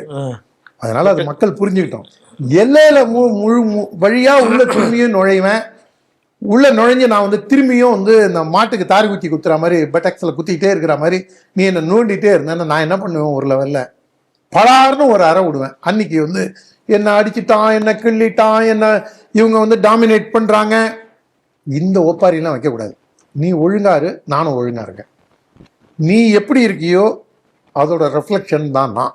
இதை நாம சொல்றது பாகிஸ்தானுக்கும் இதுக்கும் வங்கதேசத்துக்கும் அவங்களுடைய ஆதரவாளருக்கும் நம்ம இதை சொல்றோம். அதனால we are reflection of you, அவங்க ஆதரவாளர் உட்பட அவங்களுக்கு. அதனால இது செயல் வரவேற்கத்தக்கது, மெச்சத்தக்கது. இதை பாகிஸ்தான் இல்லை, பர்மா இல்லை, எல்லா இடங்கள்லையும் இதை செய்யணும். இதை ஹைவேஸ்லையும் இதே மாதிரி விஷயங்களை கொஞ்சம் மனதில் வச்சுட்டு செயல்படுறது இந்த தேசத்தின் ஒருமைப்பாட்டுக்கு நல்லதாக இருக்கும். இன்றைய 5 செய்திகள் குறித்து மிக விரிவாக, சுவாரஸ்யமாக, பல முக்கியமான தகவல்களை எல்லாம் ஸ்ரீ டிவி நேயர்களோடு பகிர்ந்து கொண்டிருக்கீங்க. மீண்டும் வேறொரு நிகழ்ச்சியில் சந்திப்போம். அதுவரை உங்களிலிருந்து விடைபெறுகிறோம். நன்றி, வணக்கம், ஜெய்ஹிந்த், ஜெய் ஸ்ரீராம், வந்தே மாதரம். ஜெய் ஸ்ரீராம்.